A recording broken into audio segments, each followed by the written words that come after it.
ကျွန်တော်ရောက်စီတိုင်းရဲ့အသက်တာအတွက်ဖခင်ဟာအရန်ကောင်းမြတ်တဲ့ဖခင်ဖြစ်ပါတယ်အာမင်အာမင်အတန်လေးတွေတိုးနေသလားလို့အားလုံးအတွက်ဖခင်ကောင်းမြတ်ပါသလားကောင်းမြတ်ပါတယ်ဟာလေလုယာကျွန်တော်ချန်ခဲ့တဲ့အပတ်ကနော်ခုနကဆရာမဘဘလည်းပဲကျမ်းစာသင်တဲ့အခါမှာပြောပြသွားသလိုကျွန်တော်တို့ရဲ့အသင်းတော်မှာဒီအသင်းတော်မှာတို့၎င်းပြီးသွားတဲ့အခါမှာကျွန်တော်တို့လူငယ်တွေသွားတဲ့ခါနဲ့တက်မှာတို့၎င်းဘုရားရဲ့ကျေးဇူးတော်ကြောင့်လူငယ်တွေအများကြီးပဲနိုးထားတဲ့အရာတွေကိုကျွန်တော်တွေ့ရတယ်ဘုရားသခင်ရဲ့အံ့ဩဖွယ်ရာလှုပ်ဆောင်တဲ့အရာတွေကိုကျွန်တော်တွေ့ရတယ်လူတွေတော်တော်များများဘုရားရဲ့မျက်မှောက်တော်ထဲမှာယာတိဥဒုကတော့အယံပူပါတယ်ကျွန်တော်ကျမ်းစာသင်တန်းလုပ်တဲ့အချိန်မှာတခါကြောက်လို့ရှိရင်ဒီလူခေါ်မလဲမျက်လုံးတွေတော့ကောင်းကောင်းမမြင်ရတော့အောင်ပူတဲ့အနေအထားဖြစ်ပါတယ်သို့တော်လည်းပဲဘုရားရဲ့ကျေးဇူးတော်ကိုချီးမွမ်းတယ်ကျွန်တော်လည်းပဲအဲ့မှာပြောပြပါတယ်ယာတိဥဒုအယံပူပြင်းတော်လည်းပဲမိတ်ဆွေနဲ့ကျွန်တော်ဟာအဲ့ဒီထက်ပူတဲ့ငရဲကိုမသွားရလို့ယေရှုတော်ကိုချီးမွမ်းတယ်ဟာလေလုယာကျွန်တော်ယေရှုခရစ်တော်အားဖြင့်ကျွန်တော်ဒီငရဲကိုသွားစရာမလိုဘဲနဲ့ဘုရားရဲ့အမှုတော်ထဲမှာဘုရားရဲ့ယေရှုတော်ထဲမှာဘုရားသခင်ရဲ့လက်တော်အောက်ထဲမှာကောင်းမွန်စွာနေထိုင်ရတဲ့ဘုရားနာမကပါဆက်ဆက်ဘုန်းကြီးပါစေကျွန်တော်ဒီကျမ်းစာသင်တန်းအကြောင်းပြောတဲ့အခါမှာကျွန်တော်အရင်တုန်းကကျွန်တော်ရဲ့အသင်းတော်အဟောင်းဗိမာန်တော်အဟောင်းလေးတုန်းကကျွန်တော်ပြုခဲ့တဲ့ကျမ်းစာသင်တန်းအကြောင်းတွေကိုကျွန်တော်ပြန်စဉ်းစားမိတယ်နော်တကယ်ပဲအဲ့ဒီအချိန်တုန်းကဆိုရင်တော့တစ်သားဆောင်လေးပဲရှိတယ်တစ်သားခင်းတယ်ပြီးတော့လို့ရှိရင်ထရန်ကာလေးနဲ့ကျွန်တော်တို့ကျမ်းစာသင်တန်းတွေပြုလုပ်ကြတာဖြစ်တယ်အဲ့ဒီကျမ်းစာသင်တန်းမှာဘုရားသခင်ရဲ့ဝိညာဉ်တော်ကြီးစွာလှုပ်ရှားတဲ့အခါမှာလူတွေတကယ်ပဲမျက်မှောက်တော်ထဲမှာလုံးဝတော့မှဘလို့မှမလှုပ်ရှားနိုင်တော့အောင်ဘုရားသခင်ကနေပြီးတော့မှအံ့ဩဖွယ်ရာလှုပ်ဆောင်ပေးတယ်အဲ့ဒီအချိန်မှာကျွန်တော်ဆုတောင်းကြရင်းနဲ့ဘုရားသခင်ကကောင်းချီးပေးတဲ့အခါမှာနမိတ်လက္ခဏာမြောက်များစွာဖြစ်ကြတယ်ပြီးသွားတဲ့အခါမှာကင်ဆာယောဂါတွေအများကြီးပဲပျောက်တဲ့လူတွေကျွန်တော်ပြန်တွေ့ရတာဖြစ်တယ်ဆိုတော့အဲ့လိုအရာတွေကိုအများကြီးဘုရားသခင်ကနေသက်သေပြုသွားခဲ့တဲ့အရာတွေကိုတွေ့တဲ့အခါမှာကြံခဲ့တဲ့တောက်ကြနေ့ကအမေကကျွန်တော်ကိုဗာပြောလဲဆိုတော့သားတဲ့ငါက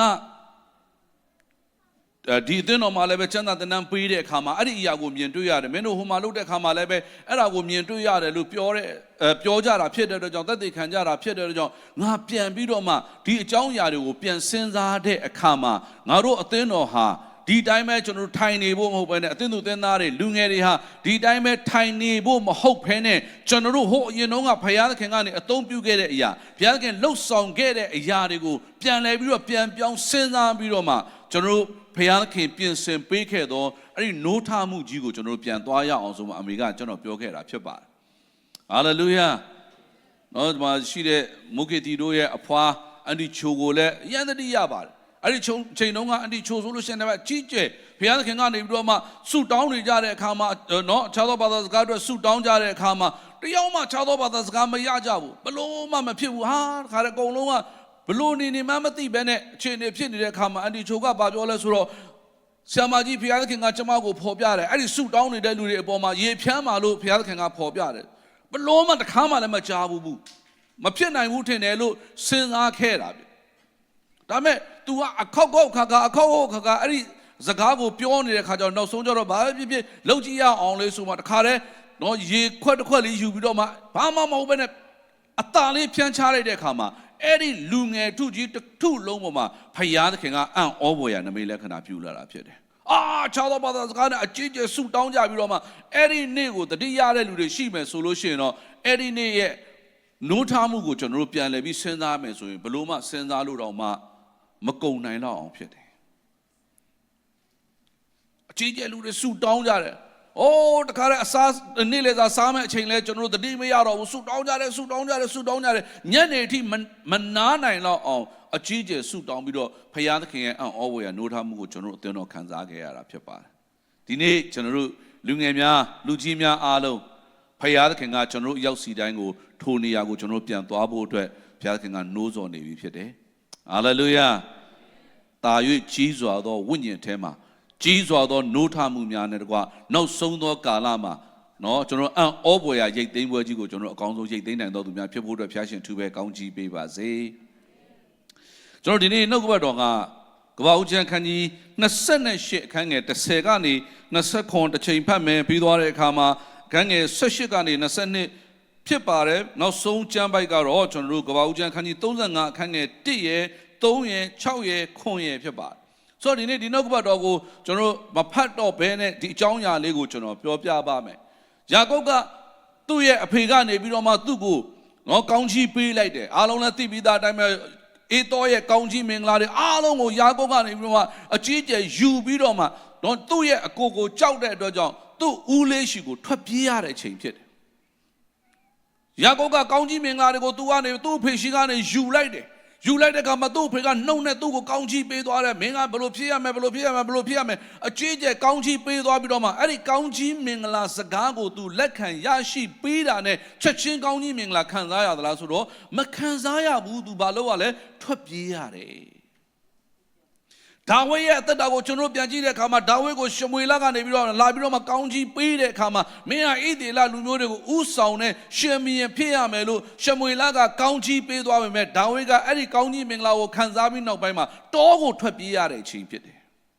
သူ့ရဲ့ယောက်ျားဖြစ်တဲ့ရှောလူကသူ့ကိုလိုက်သက်နေတဲ့အတွက်ကြောင့်တောကိုထွက်ပြေးသွားရတယ်ယောသကိုဖျားသခင်ကနေပြီးတော့မှအကြီးမှုဖြစ်ရမယ်သူ့ရဲ့အဖေတွေသူ့ရဲ့အမေတွေသူ့ရဲ့ညီကိုမောင်နှမတွေကသူ့ကိုဝိုင်းပြီးတော့မှပြည့်ဝရတဲ့ရှင်ပြန်ဖြစ်ရမယ်လို့ဖျားသခင်ကဂတိပေးထားပြီးအဲ့ဒီအိမ်မက်ယူပါယုံကိုရပြီးတဲ့အချိန်ဒါဝိဒ်ကယောသကဘာလို့ခံရတယ်လဲဆိုတော့ကျွန်နေနဲ့ရောင်စားခံရတယ်ကျွန်ဘဝမှာလည်းမပြီးဘူးထောင်ကြရသေးတယ်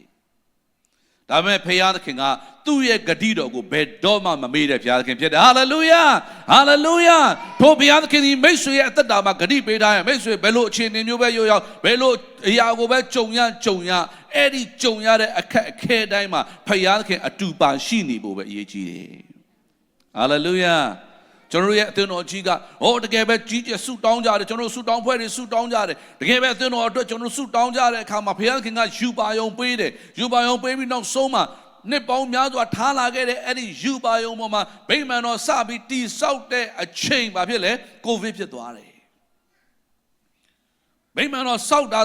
ဖောင်ဒေးရှင်းပဲချလို့ပြီးသေးတယ်ကိုဗစ်ဖြစ်သွားတဲ့အတွက်ကြောင့်ပတ်စံဝင်ငွေတပြားမှမရှိတော့ဘူး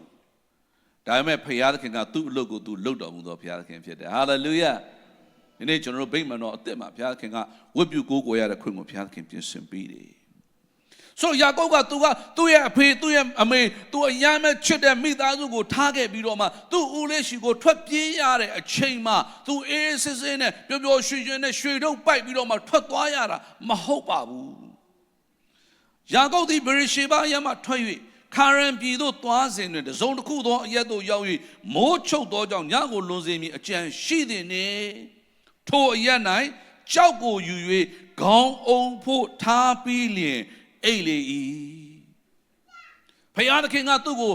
ကောင်းကြီးဂတိတော်ပေးထားတယ်အဲ့ဒီကောင်းကြီးဂတိတော်ကိုရရှိခံစားရပြီးတဲ့အခါမှာယာကုပ်ကထွက်သွားရင်းနဲ့ဘာဖြစ်ခံရတယ်လဲဆိုတော့လမ်းမှာရောက်တဲ့အခါမှာသူ့ကိုကြိုဆိုတဲ့လူလည်းမရှိဘူးတခါကြောက်လို့ရှိရင်ကျွန်တော်ဒီမှာရှိတဲ့လူငယ်တွေဒုတိယချမ်းသာကြောင်းတက်တဲ့လူတွေကိုကျွန်တော်ပြောပြခြင်းတယ်တခါကြတော့ကျွန်တော်တို့ရဲ့အတွေ့အခေါ်ကဘာလဲဆိုတော့ဟိုဆရာကဘယ်လိုကောင်းကြီးခံစားရဟိုဆရာမကဘယ်လိုကောင်းကြီးခံစားဒီအမှုတော်ဆောင်ကဘယ်လိုကောင်းကြီးခံစားဒါကြောင့်မလို့ငါလည်းပဲအမှုတော်ဆောင်ရင်ချမ်းသာမယ်လို့မစင်စားပါနဲ့အဲ့ဒီအမှုတော်ဆောင်ဟိုအမှုတော်ဆောင်ဒီအမှုတော်ဆောင်ကိုအားကြလို့အမှုတော်ဆောင်ဖို့မစင်စားပါနဲ့ကျွန်တော်တို့လည်းပဲမအိတ်ချင်ဆုံးနေရာဖြစ်တဲ့ကြောက်ခဲခေါင်းအုံအိတ်ရတဲ့အချိန်တွေအများကြီးရှိခဲ့ပါတယ်နော်ကျွန်တော်တို့သွားတဲ့လာတဲ့နေရာတွေမှာခီးသွားတဲ့အခါမှာကျွန်တော်တို့ဟိုတယ်တွေရောက်ပြီဆိုရင်ဘာရေလုပ်ကြလဲခေါင်းအုံကိုအရင်စမ်းကြတယ်အိတ်ရတွေကိုအရင်စမ်းကြတယ်အဲ့ဒီအိတ်ရကဘယ်လိုဖြစ်နေလဲခေါင်းအုံကဘယ်လိုဖြစ်နေလဲခေါင်းအုံတန့်သလားမတန့်ဘူးလားအိတ်ရတွေမှာဂျဘိုးရှိသလားမရှိဘူးလားကျွန်တော်ရှာကြတယ်အိယာတွေကွက်နေချက်ချင်းလဲခိုင်းနေဒါပေမဲ့ယာကုပ်ကကောင်းကြီးမင်္ဂလာသတင်းစကားကိုခံရပြီးတော့မှထွက်ပြေးရတဲ့အချိန်မှာသူ့ကိုကူညီမဲ့လူသူ့ကိုကြိုဆိုမဲ့သူတယောက်မှမရှိဘဲနောက်ဆုံးမလုပ်ရလဲအဲ့ဒီနေရာတစ်ခုမှာညကိုလွန်စေရတယ်အဲ့ဒီညလွန်တဲ့နေရာမှာလည်းဗာလဲကြောက်ခဲကိုခေါင်းအုံလုပ်ပြီးတော့အိပ်ရတယ်ဒီမှာရှိတဲ့သူတွေကျွန်တော်တို့ကြောက်ခဲခေါင်းအုံလုပ်ပြီးတော့အိပ်ဖူးလားတညလုံးနော်ကြရကောင်းမျိုးပေါ့နော်ကြရပြည်နယ်မှာရှိတယ်တဲ့မိန်းမတယောက်ကိုယောက်ျားကခေါင်းအုံးနဲ့ရိုက်တက်လိုက်ပြီးတော့မှ ရိုက်ပြီးတော့တတ်လိုက်တယ်ပေါ့တရားသူကြီးက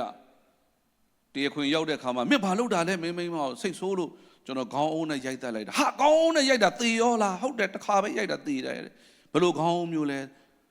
ဘာလဲဝဘိုးဝါကိုနှစ်ချမ်းခွဲထားတဲ့ခေါင်းအုံးမျိုးသူတို့ကတော့ဝဘိုးဝါနှစ်ချမ်းခွဲထားတယ်ဆိုပေမဲ့လည်းအဲ့ဒီပုံမှာတစ်ခုခုတော့ခံအောင်ပါ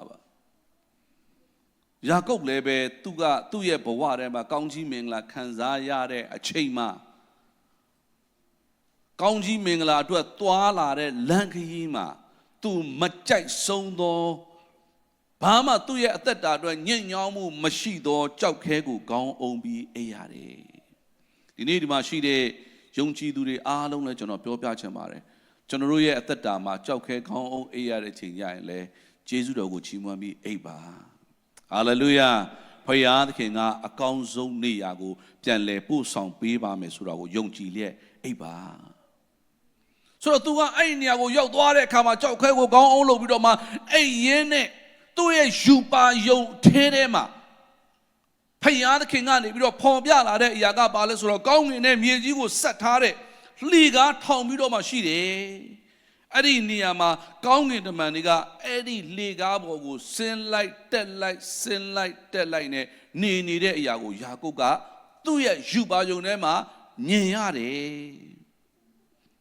ဆိုတော့ကျွန်တော်ဒီအရာကိုကျွန်တော်ကြည်ရင်းနဲ့ဘာကိုပြန်တွေ့ရတယ်ဆိုတော့ထာဝရဘုရားသည်လှေကား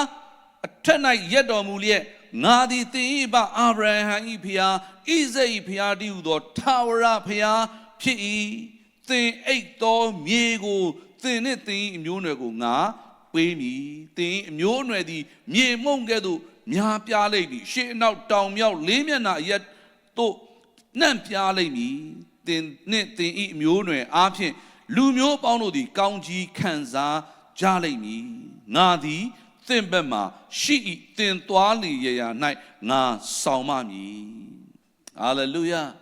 ဒီနေ့ယာကုပ်ရဲ့အသက်တာမှာအဲ့လိုမျိုးအခက်ခဲဆုံးချိန်မှာသူမအိတ်ချင်တဲ့နေရာကြီးမှာအိတ်နေရတဲ့အချိန်မှာကြောက်ခဲကိုခေါင်းအုံးလုပ်ပြီးအိတ်နေရတဲ့အချိန်မှာကျွန်တော်ပြောချင်တဲ့ချစ်တော်မိတ်ဆွေညီကိုမောင်နှမများဖခင်သခင်ကအဲ့ဒီယာကုပ်အိတ်နေတဲ့နေရာကိုဘုရားသခင်ကိုယ်တိုင်ရောက်လာတာဖြစ်တယ်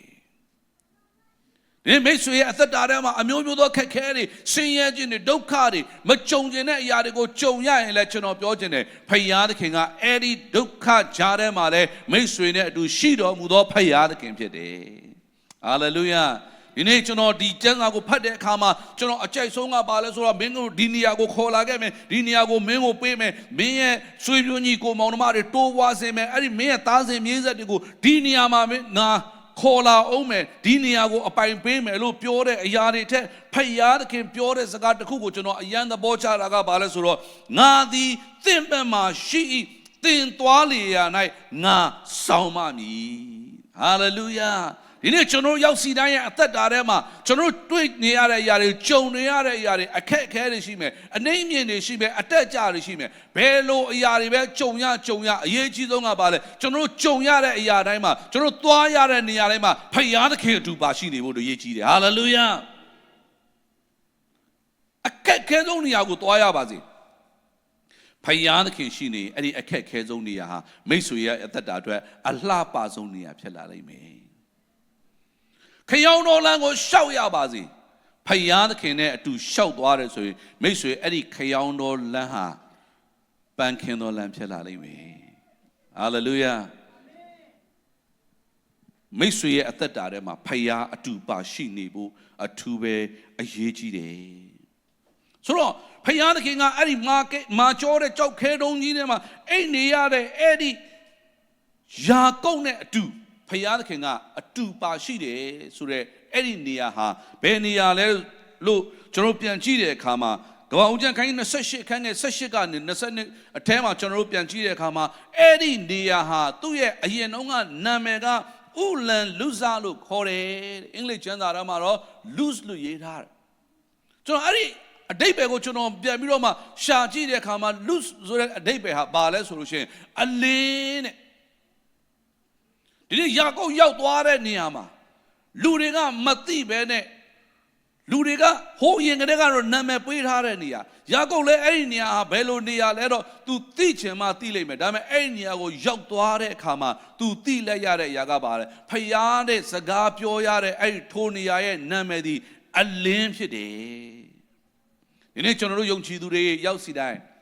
ကျွန်တော်ရောက်စီတိုင်းရောက်သွားတဲ့နေရာဟာအမှောင်ထဲမှာမကောင်းတဲ့နေရာမှာဖယားမကြိုက်မနစ်တတ်တဲ့နေရာမှာဖြစ်ဖို့အတွက်အထူးပဲအရေးကြီးပါတယ်ကျွန်တော်မကြာခဏပြောနေကြစကားရှိပါတယ်ဖယားသခင်ကအပြစ်သားကိုချစ်တော်ဖယားသခင်ဖြစ်တော်လဲပဲအပြစ်ကိုမုန်းတဲ့ဖယားသခင်ဖြစ်တယ်ဆိုတာကိုတော့ဘယ်တော့မှမမေ့စေချင်ဘူးတချို့သောသူများအဲ့ဒီအမှောင်တွေကနေပြီးတော့မှထွက်လာတယ်မကောင်းတဲ့အရာတွေကနေထွက်လာတယ်အပြစ်တရားတွေကြားတဲ့ကနေထွက်လာတယ်ဒါပေမဲ့ဘာလို့လဲအဲ့ဒီအပြစ်တရားကြားတွေကိုပဲပြန်သွားတဲ့ကျမ်းစာအရပြောမှမဆိုခွေးခရိယန်တွေဝက်ခရိယန်တွေအများကြီးရှိသေးတယ်ကျမ်းစာကဘာပြောလဲအံဖက်ခွေးဟာအံပြီးသွားလို့ရှိရင်အဲ့ဒီအံဖက်ကိုပြန်စားကြတယ်မဟုတ်ဘူးလားတဲ့ဝက်ကလည်းရေချိုးပြီးတန့်စင်ပြီးကမှရှွန့်ပြန်လူကြသေးတယ်မဟုတ်လားဒီနေ့ဒီမှာရှိတဲ့ယုံကြည်သူအယောက်စီတိုင်းကျွန်တော်ပြောပြချင်ပါတယ်မိတ်ဆွေဖယားသခင်ကမိတ်ဆွေကိုမကောင်းတဲ့အရာတွေတဲကနေဆယ်နှုတ်ပြီးသွားပြီဆိုရင်ဒီနေ့အဲ့ဒီမကောင်းတဲ့အမောင်တော်တွေကိုမကောင်းတဲ့နေရာကိုပြန်မသွားဖို့ဖယားအထူးကောင်းချီးပေးပါစေဒါပေမဲ့ဖယားကရွေးချယ်မှုပေးထားတယ်နော်ဖယားသခင်ကရွေးချယ်မှုပေးထားတယ်ကျွန်တော်တို့ကိုဖယားသခင်ကဟိုနေရာသွားမသွားနဲ့ဆိုမှအတင်းဆွဲခေါ်ထားမှာတော့မဟုတ်ဘူးနော်ဖယားသခင်ကမိတ်ဆွေကိုရွေးချယ်မှုပေးထားတယ်အရင်တော့တရားမကောင်းမှုဒီဟာဖယားသခင်မကြိုက်ဘူးဆိုတာကိုသိပြီးသွားပြီဆိုရင်အဲ့ဒီအမှောင်ထဲမှာပဲကျင်လည်တော်သူမဟုတ်ဘဲနဲ့ဖယားသခင်ရဲ့အလင်းတရားထဲမှာကျင်လည်တော်သူဖြစ်ရင်ဖယားရဲ့ဂတိတော်တွေကိုခံစားရလိမ့်မယ်ဟာလေလုယာဟာလေလုယာဒါကြောင့်မလို့ကျွန်တော်တို့အမှောင်ထဲကိုမကြာခဏမသွားပါနဲ့ရှင်မောလူကြီးကဘာပြောထားလဲတခိုးဟာတဲ့အရင်တော့ကတော့တခိုးဖြစ်တယ်တဲ့ဒါပေမဲ့ယေရှုခရစ်တော်ကိုမိမိရဲ့အသက်သခင်ကယ်တင်ရှင်ဖြစ်ယုံကြည်လက်ခံပြီးပြီဆိုရင်သူဟာခိုးတော်သူမဟုတ်ဘဲနဲ့သူတစ်ပါးကိုပြန်ပေးကမ်းတော်သူဖြစ်ရမယ်အရင်တော့ကအပြစ်တရားကိုကျင်းလဲတယ်အပြစ်ထဲမှာပျော်မွေ့တယ်နည်းနည်းလေးရှိုက်လိုက်ရမှချင်တတ်တယ်နည်းနည်းလေးတောက်လိုက်ရမှနေသာထိုင်သာရှိတယ်ဆိုတဲ့လူဟာယေရှုခရစ်တော်ကိုမိမိရဲ့အသက်သခင်ကယ်တင်ရှင်ဖြစ်တကယ်ယုံကြည်လက်ခံရင်မိမိရဲ့မကောင်းတဲ့အကျင့်စရိုက်တွေအားလုံးကိုဆွန့်လွတ်တယ်အာမင်အရင်တော့ကချမ်းတမ်းခဲ့တာဒါပေမဲ့ယေရှုခရစ်တော်ကယ်တင်ရှင်ဖြစ်ယုံကြည်လက်ခံပြီးသွားတဲ့အခါမှာငါကတော့ဒါကတော့ငါအကျင့်ပဲဒါကတော့ငါလုံနေကြမို့လို့ပါငါဒါကတော့ဖြစ်နေကြမို့လို့ပါငါကတော့စိတ်ထဲမှာတော့မရှိပါဘူးဒါပေမဲ့ဆိုမှအဲ့ဒီလိုမျိုးလုံနေသေးတယ်ဆိုရင်ကျွန်တော်ပြောချင်တယ်ဒီနေ့ပုံမှန်လင်းလင်းပြောချင်တယ်ချစ်တော်မိတ်ဆွေတကယ်ယေရှုခရစ်တော်ကယ်တင်ရှင်ဖြစ်မယုံကြည်မလက်ခံသေးလို့အကျင့်မပြောင်းသေးတာလူမီဒီကခရစ်တော်၌ရှိရင်ဘာဖြစ်လဲ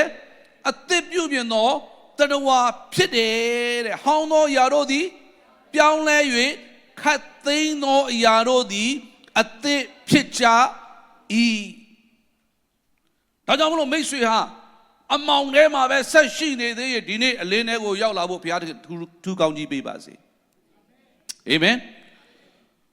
ယာကုပ်ကသူ့ရဲ့အဖေရှိကနေထွက်လာပြီးတော့မှကြောက်ခဲခေါင်းအုံးတဲ့နေရာရောက်လာပေမဲ့ဖယားရဲ့ဂတိတော်ကိုခံစားရတာပါလေအဲ့ဒီနာမည်ကိုယ်တိုင်အဲ့ဒီနေရာရဲ့နာမည်ကိုယ်တိုင်ကအလင်းဖြစ်နေလို့ဒါကြောင့်မလို့ဒီနေ့ယုံကြည်သူတွေအလင်းထဲကိုလာရအောင်ဟာလေလုယာအလင်းထဲမှာနေရအောင်ဒါကြောင့်ဒီမှာယာကုပ်ကဘာပြောလဲဆိုတော့ယာကုပ်သည်အိပ်ပျော်ရာမှနိုးလင်အကဲစင်စစ်ထာဝရဘုရားသည်ဤအရက်၌ရှိတော်မူကြောင်းကိုငါမသိဤရက်ကဘယ်များလောက်ကြောက်မက်ဖွယ်ဖြစ်သည်။ तू ရောက်သွားပြီးတော့မှ तू အိပ်ပျော်သွားပြီးတော့မှ तू ပြန်တတိရတဲ့အရာကဘာလဲဆိုတော့ဖယားက तू နဲ့လာစကားပြောတဲ့အချိန်ကျမှ तू သိတာပါလေ။အိုးဒီနေရာဟာဖယားရဲ့နေရာဖယားသခင်ရဲ့ဘုံဗိမာန်ဖြစ်ပါလား။ဖယားသခင်ရှိတဲ့နေရာပါလားဆိုတော့ကို तू ကောင်းကောင်းသိပြီးတော့မှဤရက်ကအခြားမဟုတ်ဖယားသခင်ဤဘုံဗိမာန်ကောင်းကင်တကားဝဖြစ်သည်တကားဟုကြောက်ရွံ့ခြင်းတို့ရောက်၍ဆိုလေ၏ဒီနေ့ဖယားရဲ့ဘုံဗိမာန်ဖယားရဲ့အလင်းထဲမှာဖယားသခင်ရဲ့မျက်မှောက်တော်ထဲမှာပျော်မွေ့တတ်သောယုံကြည်သူများဖြစ်ဖို့ဘုရားသခင်ထူကောင်းကြီးပေးပါစေအာမင်ဒီကျွန်တော်ဘာတွေထဲမှာပျော်မွေ့နေကြလဲလောကသားတွေပျော်တဲ့နေရာမှာပဲကျွန်တော်ဆက်ပျော်နေသေးတယ်ဆိုရင်တော့မိတ်ဆွေကျွန်တော်ပြောပြချင်တယ် အဲ့ဒီပျော်မွေ့ခြင်းဟာခဏပဲခံပါတယ်ထာဝရဝမ်းမြောက်ခြင်းတွေကိုဒီနေ့ပြန်လာဖို့အတွက်ဖျားရှင်အထူးပဲကောင်းချီးပေးပါစေမိတ်ဆွေဟာတကယ်ပဲဖခင်ရဲ့အလင်းထဲမှာရှိတယ်ဆိုရင်တော့အခြေအနေပေါ်မှာမမူတည်ဘူးဖခင်ကမိတ်ဆွေကိုနေရာတိုင်းမှာစကားပြောနိုင်တယ်နေရာတိုင်းမှာကောင်းချီးပေးနိုင်တယ်နေရာတိုင်းမှာဂတိတော်ပေးနိုင်တာဖြစ်တယ်ဟာလေလုယာဒါကြောင့်မလို့အခက်ခဲဆုံးသောကာလမှာဖခင်ရဲ့ဂတိတော်ကိုခံစားရဖို့အတွက်ဆိုရင်တော့မိတ်ဆွေဖခင်ရဲ့အလင်းတော်တွေကိုဒီနေ့လာတော်သူဖြစ်ဖို့ဘုရားထူကောင်းချီးပေးပါစေကပောက်ကျမ်း28အခန်းငယ်18ကနေ22မှာနက်နဲ့စိုးစိုးယာကုပ်သည်ထ၍ခေါင်းအုံသောကြောက်ကိုယူသည်ဖြင့်မတ်တိုင်ဖြစ်စေလျက်ထူထောင်ပြီးလျင်ကြောက်ထိတ်ဖျား၌စီကိုလောင်းလေထိုအရက်ကိုလည်းဘေသလအမည်ဖြင့်မှဲ့လေ၏ထိုမျိုး၏ညီဟောင်းကဥလန်လူဇဟူသည်ဒါဝိယာကုပ်ကသူအိပ်ပြီးတော့မှအဲ့ဒီယူပါယုံအံ့ဩပွေရာယူပါယုံကိုသူကရတာနဲ့အဲ့ဒီယူပါယုံကိုမေ့ပစ်တော်သူမဟုတ်ဘဲနဲ့အဲ့ဒီယူပါယုံရခဲ့တဲ့ကြောက်တုံးကိုသူကစိုက်ပြီးတော့မှအဲ့ဒီကြောက်တုံးပေါ်မှာစီကိုလောင်းပြီးတော့မှဖယားသခင်နဲ့ဂတိတော်ပြုတယ်ဖယားသခင်နဲ့ပဋိညာဉ်ပြုတယ်ဟာလေလုယာဒီနေ့ကျွန်တော်ရောက်စီတိုင်းရဲ့အသက်တာမှာဖယားသခင်ကနေပြီးတော့ကျွန်တော်တို့ကိုဘာစကားပြောထားလဲကျွန်တော်တို့ဒီမှာဖယားရဲ့ကျေးဇူးတော်ကိုချီးမွမ်းနိုင်ကျွန်တော်သားသမီး3ယောက်စလုံးတော့ကျွန်တော်ဆုတောင်းပေးတယ်ရင်ကလေးကကျွန်တော်အိမ်ထောင်ကြကတဲ့ကကျွန်တော်ဆုတောင်းထားတယ်ကျွန်တော်တို့ရဲ့မိသားစုဒီအမှုတော်ဆောင်တဲ့မိသားစုဖြစ်ရမယ်လို့ကျွန်တော်ဆုတောင်းထားတယ်ဖခင်ရဲ့ကျေးဇူးတော်ကိုသူပဲချီးမွမ်းတယ်ကျွန်တော်ဟာဘာမှမဟုတ်ပါဘူးဆရာမနေဘာမှမဟုတ်ပါဘူးသို့တော်လည်းပဲဖခင်အထဲမှာပဋိညာဉ်ပြုထားတဲ့အရာကိုဖခင်သခင်ကအကောင်းထဲပေါ်ပေးလာတယ်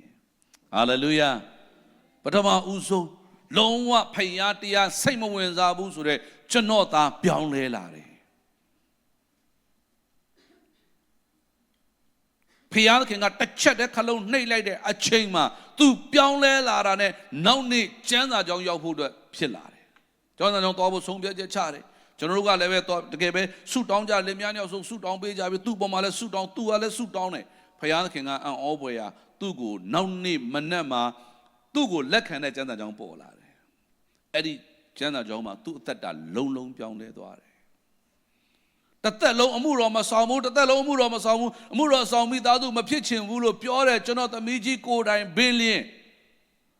သူကိုယ်တိုင်သူ့အနေနဲ့သူဖယားသခင်အထဲမှာဖယားအမှုတော်ဆောင်ဖို့စက္ကန့်လာတယ်အကိုနဲ့အမနှစ်ယောက်ကိုကြည့်တဲ့အခါမှာထရီဇာကသမီးတော်အဲ့ဒီ happy ကိုဘယ်တော့မှမသွားဘူးတဲ့လုံးဝမသွားဘူးတဲ့အဝေးကြီးအိမ်ကနေအဝေးကြီးကိုမထွက်သွားဘူးတဲ့သို့တော်လည်းပဲကြံခဲ့တဲ့နှစ် February လမှာသူကိုယ်တိုင်ပြောလာတယ်ပပသမီးနောက်နှစ်ကျရင် happy မှာကြောင်းသွားတယ်မယ်ဘုရားခင်ကကောင်းချီးပေးတဲ့ခါမှာသူတို့မောင်နှမ3ယောက်နဲ့တော်ဝါမှုနဲ့ဘုရားခင်က happy ကိုပို့လိုက်တယ်ဘုရားခင်ကသူပေးထားတဲ့ဂတိတော်ကို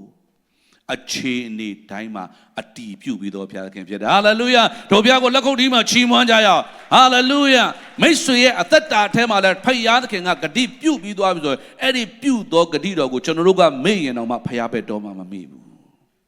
ဟာလေလုယာဆိုတော့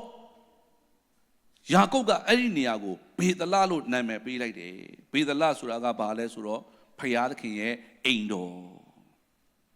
ဘေသလရဲ့အဓိပ္ပာယ်ကဘုရားသခင်ရဲ့အိမ်တော်အခန်းငယ်22ကိုကြည့်တဲ့အခါမှာမှတ်တိုင်ပြု၍ငါထူထောင်သောဤကြောက်သည့်ထာဝရဘုရား၏ဗိမာန်ဖြစ်ရမည်ပေးသနာတော်မူသမျှတို့ကိုဆယ်ဖို့တဖို့ပူဇော်ပါမည်ဟုသစ္စာဂတိပြုလေ၏ဘုရားကသူ့ကိုပေးထားခဲ့တဲ့ယူပါယုံကိုသူရတာနဲ့ဘုရားသခင်နဲ့ချက်ချင်းသူကနေပြီးတော့ဂတိပြုလိုက်တယ်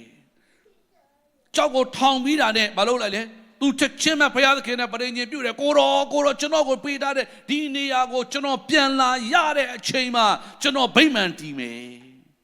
ရေပလင်တည်ပြီးတော့ဘုရားကိုကျွန်တော်ဝတ်ပြုကိုးကွယ်မယ်ကျွန်တော်ရဲ့ဆယ်ဖို့တဖို့မှန်သမျှအကုန်လုံးကျွန်တော်ကိုတော်ကိုပေးမယ်လို့သူယူပါယုံရတဲ့အဲ့ဒီနေရာမှာပင်လေသူကဂတိပြုခဲ့တာဖြစ်တယ်ဒေသနာကျမ်းခန်းကြီး9အခန်းငယ်4ကနေ9ကိုချီးတဲ့အခါမှာဒေသနာဆရာကပြောထားလဲဆိုတော့ဖယားသခင်ပေါ်မှာသစ္စာဂတိပြုပြီးသွားပြီဆိုရင်အဲ့ဒီသစ္စာဝတ်ကို ဖြေပါတကယ်လို့သစ္စာဂတိသစ္စာဝတ်ကိုမဖြေနိုင်ဘူးဆိုရင်တော့သစ္စာဂတိအရင်ကတည်းကမပြုနဲ့တခါကကြာရင်နိုးထားခါစားလူငယ်တွေရဲ့အသက်တာထဲမှာဘာမှမစင်စားဘဲနဲ့တခါလေသစ္စာဂတိပြုတော့ကျွန်တော်ဘာလုပ်မယ်ဟာအသင်းတော်မှာဘလောက်ပါဝင်မယ်အသင်းတော်မှာဘယ်ခန္ဓာကနေပါဝင်မယ်ကျွန်တော်ဘယ်လိုလုပ်မယ်ကျွန်မဘယ်လိုလုပ်မယ်သစ္စာဂတိတွေပေးကြတယ်သစ္စာဂတိကိုကျွန်တော်လွယ်ကူမပေးဘဲနဲ့ဘာဖြစ်လို့လဲသစ္စာဂတိကိုလွယ်ကူပေးရင်သစ္စာဝတ်မဖြေရင်ကောင်းကြီးပိတ်ခံရတယ်ဒါကြောင့်မလို့ကျွန်တော်တို့သစ္စာဝတ်ကိုပြုပြီးသွားရင်သစ္စာဂတိပြုပြီးသွားရင်သစ္စာဝတ်ကိုဖြေတော်သူများဖြစ်ကြရအောင်ဆိုတော့ကျွန်တော်အတူရုံနဲ့ပြန်ပြောမယ်ဆိုလို့ရှိရင်ယာကုပ်ကအဲ့ဒီသူ့ရဲ့ယောက်ခမအိမ်မှာရောက်သွားတယ်သူ့ယောက်ခမနဲ့တွေ့တယ်သူအဲ့ဒီနေရာမှာမိန်းမလည်းရတယ်ဖခင်ရဲ့ခြေဆုတော်ကြောင့်သူအငယ်ကိုလိုချင်တယ်ဆိုပေမဲ့အကြီးကိုရတယ်ပြီးတော့မှနောက်မှအငယ်ကိုပြန်ရတယ်ဆိုတော့အားလုံးအတူချုပ်ပြောမယ်ဆိုအားလုံးသိပြီးသားပဲယာကုပ်မိန်းမ၄ယောက်ရသွားတယ်အဲ့ဒီနေရာမှာသိုးတွေနွားတွေအများကြီးရတယ်စီးတဲ့ဥစ္စာတွေအများကြီးကျွယ်ဝလာတယ်ပြီးသွားတဲ့အခါမှာကပ္ပဦးကျမ်းခန်းကြီး35အခန်းငယ်1ကိုရောက်တဲ့အခါမှာထို့နောက်ဘုရားသခင်ကသင်ထ၍ဗေဒလအရက်သို့သွားနေလောသင်၏အကိုအေးသောထံမှပြေးသောအခါသင်အားထင်ရှားတော်မူသောထာဝရဘုရားသခင်အဖို့ထိုအရက်၌ရစ်ပလင်ကိုတီလော့ဟုယာကုပ်အားမိန့်တော်မူ၏တစ်ချိန်ရောက်လာတဲ့အခါမှာယာကုပ်မင်းဂတိပေးခဲ့ပြီးသွားပြီမင်းကလည်းဂတိပေးထားတယ်မင်းကယူပါယုံပေးထားတယ်အဲ့ဒီနေရာကိုဒီနေ့ပြန်သွားပါတို့တို့ရဲ့သဘောကပါလဲဆိုတော့နောက်ပြန်လှည့်ပြီးတော့မှကျွန်တော်တို့အရင်ဘဝဟောင်းကိုပြန်သွားဖို့နေရာမဟုတ်ဘူးနော်အဲ့ဒါကိုပြောလို့တာမဟုတ်ဘူးဘုရားသခင်ပြောချင်တာကပါလဲမင်းကဂတိပေးထားတယ်မင်းနဲ့ငါယူပါယုံမင်းကယူပါယုံပေးထားတယ်မင်းနဲ့ငါဗဒိညင်ပြုတ်ထားတဲ့နေရာရှိတယ်အဲ့ဒီဗဒိညင်ပြုတ်ထားတဲ့နေရာကိုပြန်သွားပါကျွန်တော်အရင်တော့ကဖခင်ကိုအရန်မဲ့တိလာကာစအချိန်မှာဖခင်ခင်ကိုအရန်စာငတ်တဲ့အချိန်မှာဖခင်ခင်နဲ့ဂတိတွေပြုတ်ထားတယ်ဖခင်ခင်နဲ့ဗဒိညင်တွေပြုတ်ထားတယ်နိုးထားကာစအချိန်မှာဆူတောင်းတဲ့ခါမှာအရန်မဲ့နိုးစော်မှုခံရလို့ကိုရောကျွန်တော်ဒီနေ့ဒီချိန်ကစပြီးတော့ပုံမှန်ဆုတောင်းပါမယ်ဒီချိန်ကစပြီးတော့ပုံမှန်ကျေးဇူးတော်ချီးမွမ်းမယ်ပုံမှန်ကျမ်းစာဖတ်မယ်ဘာကျွန်မဖခင်သခင်ရဲ့အမှုတော်ကိုထမ်းဆောင်ပါမယ်လို့ဂတိပြုထားသောဖခင်သခင်နဲ့ဗဒိညင်ပြုထားသောအဲ့ဒီနေရာကိုသွားဖို့ဒီနေ့ဒီချိန်ဖြစ်တယ်တခါကြာလို့ရှိရင်ကျွန်တော်တို့ကဖခင်ကိုဂတိပြုထားတယ်ဆုတောင်းထားတယ်ဆက်ကပ်ထားတယ်ဒါပေမဲ့လောကအလုပ်တွေများလာတဲ့အခါမှာလောကလူတွေနဲ့တွေ့လာတဲ့အခါမှာအခြားသောသူတွေနဲ့တွေ့လာတဲ့အခါမှာဖခင်ကိုပေးထားတဲ့ဂတိတွေမေ့ပြီးတော့မှကိုယ့်အနေကိုလှုပ်ချင်တယ်လို့လှုပ်နေချင်တယ်လို့နေလာတဲ့ဘဝတွေကိုဘုရားခင်ကဒီနေ့ပြန်ပြီးတော့ခေါ်တာဖြစ်တယ်ဒီနေ့ဘယ်နှယောက်သောသူများကအဲ့လိုကျွန်တော်ပြောခဲ့တယ်လို့နိုးထားကာစအချိန်တုန်းကကိုရောကျွန်မတော့ပုံမှန်ဆုတောင်းမယ်ဒါပေမဲ့အခုအလုပ်တွေများတော့ဆုတောင်းခြင်းတွေအားနည်းလာတယ်ဖျားရှင်ကျွန်တော်တို့ကိုရောဒီနေ့ဒီကျမ်းစာသင်တန်းကနေပြီးသွားတာနဲ့ကျွန်မနေ့တိုင်းပုံမှန်ကျမ်းစာဖတ်မယ်လူတွေကိုကဲ့တင်ခြင်းကြောင့်ဝင်ငှမယ်ကျွန်တော်ရဲ့အမျိုးတွေကျွန်မရဲ့တငယ်ချင်းတွေအားလုံးကိုပြန်ပြီးတော့မှယေရှုခရစ်တော်ရဲ့ကယ်တင်ခြင်းကြောင့်ကိုကျွန်မပြောပါမယ်လို့ဖခင်သခင်ကိုဂတိပြုထားသောသူများဖခင်သခင်ကိုဗဒိညင်ပြုသောသူများဒီနေ့လောကရဲ့အလုပ်တွေကြောင့်မိတ်ဆွေအဲ့ဒီဟာတွေကိုထားခဲ့ပြီးအဲ့ဒီဟာတွေကိုမေ့ပြီးတော့မှဒီနေ့ဖခင်နဲ့ဗဒိညင်ပြုထားတဲ့အရာတွေကိုမလုံမိပဲနဲ့ဘယ်နှယောက်သောသူများအဲ့ဒီအရာတွေကိုမေ့ထားတယ်ပြန်လဲစဉ်းစားရအောင်ယာကုပ်ကကိုရောတဲ့ကျွန်တော်ကောင်းကြီးခံစားရတဲ့အခါမှာကောင်းကြီးမင်္ဂလာရလာတဲ့အခါမှာကျွန်တော်ကိုရောကိုဆယ်ဖို့တဖို့ပေးမယ်နှစ်ပေါင်း20လောက်အဲ့ဒီနေရာကနေဝေးသွားတဲ့အခါမှာယာကုပ်ကိုဘုရားခင်ကပြန်တတိပေးရတယ်ယာကုပ်မင်းပြောခဲ့တဲ့နေရာကိုမင်းပြန်သွားအဲ့ဒီနေရာမှာကိုရောကောင်းချီးပေးတယ်ဆိုလို့ရှိရင်ကျွန်တော်ဗိမာန်တည်ပြီးတော့မှကိုရောကိုဝတ်ပြုကိုးကွယ်မယ်လို့ဖခင်ကိုဂတိပေးလာခဲ့တဲ့အဲ့ဒီနေရာကိုမင်းပြန်သွားပါချစ်တော်မိတ်ဆွေညီကိုမောင်တော်များခုနောက်တော့ကျွန်တော်ပြောခဲ့သလိုအစပိုင်းမှာကျွန်တော်ပြောခဲ့သလိုဖခင်ရဲ့ကျေးဇူးတော်ကြောင့်ကျွန်တော်တို့ရဲ့အသင်းတော်ကိုဖခင်သခင်ကကောင်းချီးပေးခဲ့တယ် ဘုရားသခင်ကကျွန်တော်ရဲ့အသွင်တော်ကိုအောဘွယ်ရနမိတ်လက္ခဏာတွေမြောက်များစွာဖြစ်စေခဲ့တယ်အမှုတော်ဆောင်နေမဟုတ်ဘူးနော်အသင်းသူအသင်းသားတွေပင်လေဝေစားတွေကင်ပြီးတော့မှဟိုလမ်းမှာဝေစားတွေသွားဝေကြတယ်အယံမနှိုးဆော်မှုခံရတဲ့အတွက်ကြောင့်ဆူတောင်းစည်းဝေးပြီးသွားတဲ့အခါမှာဝေစားတွေသွားဝေကြတယ်အသင်းသူအသင်းသားတွေတယောက်ပြီးတယောက်အနီးနားမှာရှိတဲ့လူတွေကိုခေါ်လာကြတယ်အမျိုးမျိုးအပြောအဆိုခံပြီးတော့မှမိသားစုတွေကိုဗိမာန်တော်ကိုမရောက်ရောက်အောင်ဆွဲခေါ်လာကြတယ်သို့တော်နှစ်တည်ကြာလာတဲ့အခါမှာကျွန်တော်တို့ပေးထားခဲ့တဲ့ဂတိတွေကိုကျွန်တော်တို့ပြန်မေ့သွားတယ်ဆိုရင်ကျွန်တော်ပြောချင်တဲ့ချက်တော်မိတ်ဆွေညီကိုမောင်နှမများအဲ့ဒီမူလဂတိပေးထားတဲ့နေရာဖယားသခင်နဲ့ပဋိညာဉ်ဖွဲ့ထားတဲ့နေရာကိုဒီနေ့ပြန်သွားရအောင်ကိုရောကျွန်တော်မှားသွားပြီကိုရောကိုဂတိပေးထားတယ်ဒါပေမဲ့ကျွန်တော်အဲ့ဓာတွေကိုမလုံဆောင်မိဘူးခန်းငယ်3မှာယာကုပ်ကယခုထ၍ဘေသလအရပ်သို့သွားကြစို့ငါသည်ဆင်းရဲခံရသောကာလငါကိုထူး၍ငါသွားသောလမ်း၌ကြွတော်မူသောဖယားသခင်ဖို့ထိုအရပ်၌ရစ်ပလင်ကိုငါတီးမည်ဟုဆိုလေ၏ဖယားကသူ့ကိုနှိုးဆော်တယ်ယာကုပ်မင်းငါနဲ့ပဋိညာဉ်ပြုထားတဲ့နေရာကိုမင်းသွားပါပြောတဲ့အခါမှာကိုရောခဏလေးနေဦးမိသားစုကလည်းအကြီးကြီးပဲဟိုတရိษံတွေကလည်းအများကြီးပဲဟိုကျွန်တော်မှမိန်းမ4ယောက်နဲ့သားသမီးတွေနဲ့ကျွန်တော်သွားရမယ်ဟာနည်းနည်းတော့ခီးစဉ်ကတော့မလွယ်ဘူးထင်တယ်ကိုရောလို့မပြောဘဲနဲ့ဖယားသခင်ကသူ့ကိုနှိုးဆော်တဲ့အချိန်မှာချက်ချင်းပဲယာကုပ်ကနေပြီးတော့အခုချိန်မှာဖယားသခင်ကငါ့ကိုပြောထားခဲ့တဲ့ငါနဲ့ဖယားသခင်နဲ့ပဋိညာဉ်ဖွဲ့ထားတဲ့အဲ့ဒီဘေသလအရပ်ကိုအခုသွားရအောင်ငါကိုကောင်းချီးပေးတယ်ငါဒုက္ခရောက်နေတဲ့အချိန်မှာငါကိုဘယ်သူမှလဲမကြည့်ချင်လို့ငါတောထဲမှာအိတ်နေရတဲ့အချိန်မှာငါကိုထူးတော်မူသောဖယားသခင်တွေတွားပြီးတော့မှရစ်ပလင်တည်ရအောင်ဟာလေလုယာခန်းငယ်6ကနေခေါ်မှာယာကုပ်သည်မိမိ၌ပါသောထိုသူအပေါင်းနှင့်တကွခါနန်ပြည်လူဇမြို့ဒီဟုသောဘေသလအရပ်သို့ရောက်ကြတော်ရစ်ပလင်ကိုတည်၍ထိုအရက်ကိုဘေသလအမည်ဖြင့်တဖန်သမုတ်ပြန်လေ၏အကြောင်းမူကားအကိုထံမှပြည်သောအခါထိုအရက်၌ဖယားသခင်ထင်ရှားတော်မူသည်ဒီနေ့အားလုံးကိုကျွန်တော်အနေနဲ့နှိုးဆော်ခြင်းပါတယ် Praise and worship ဖွင့်များကျေးဇူးပြုတော့မှပေါ်မှာလာပေးပါဖယားသခင်ကကျွန်တော်တို့အရောက်စီတိုင်းကိုနှိုးဆော်တဲ့အချိန်ဟာဒီအချိန်ဖြစ်တယ်လို့ကျွန်တော်ပြောပြချင်ပါတယ်ဖယားသခင်ကမိတ်ဆွေကိုနှိုးဆော်တဲ့အချိန်ဟာဒီအချိန်ဖြစ်တယ်လို့ကျွန်တော်ပြောပြချင်တယ်ကျွန်တော်တို့ဖယားနဲ့ပဋိညာဉ်ပြုထားခဲ့တဲ့အရာတွေဖယားသခင်ကိုဂတိပြုထားခဲ့တဲ့အရာတွေကိုရောကျွန်တော်ဒါလုပ်ပါမယ်ကျွန်တော်စုမှန်မှန်တောင်းမယ်ကျွန်တော်ချမ်းသာမှန်မှန်ဖတ်မယ်ကိုရောလူတွေကိုကျွန်တော်ဆွဲခေါ်မယ်ဖခင်ရဲ့ဘုန်းတော်အတွက်ကျွန်တော်လှုပ်ဆောင်ပါမယ်လို့မိတ်ဆွေဂတိပေးထားခဲ့တဲ့အရာတွေဖခင်သခင်နဲ့ပဋိညာဉ်ပြုထားခဲ့တဲ့အရာတွေကိုဒီနေ့ပြန်လည်ပြီးတော့မှအဲ့ဒီနေရာကိုကျွန်တော်ပြန်သွားရအောင်ဘေသလအရက်ကိုကျွန်တော်ပြန်သွားကြရအောင်ကိုရောပေးထားတဲ့ယူပါယုံအတွက်ယေရှုတော်ကိုချီးမွမ်းတယ်လို့ကိုရောကျွန်တော်ပေးခဲ့တဲ့ပေးခဲ့တဲ့အဲ့ဒီဂတိတွေအတွက်အဲ့ဒီပဋိညာဉ်တွေအတွက်လည်းပဲဒီနေ့ကျွန်တော်ပြန်ပြီးလှုပ်ဆောင်မယ်စက္ကန့်ကြရအောင်အားလုံးခဏလေးမှတ်တရအောင်ကျွန်တော်တို့ကဆုတောင်းလျက်နဲ့ဖခင်ကျွန်တော်ကိုရောပေးခဲ့တဲ့ဂတိတော်အတွက်ယေရှုတင်တယ်လို့ယေရှုတော်ချီးမွမ်းရအောင်အဲ့ဒီဘေသလအရက်ကိုကျွန်တော်အခုပြန်သွားမယ်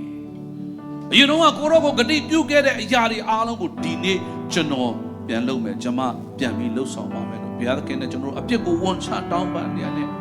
ကျွန်တော်တို့ကဆုတောင်းဆက်ကကြရအောင်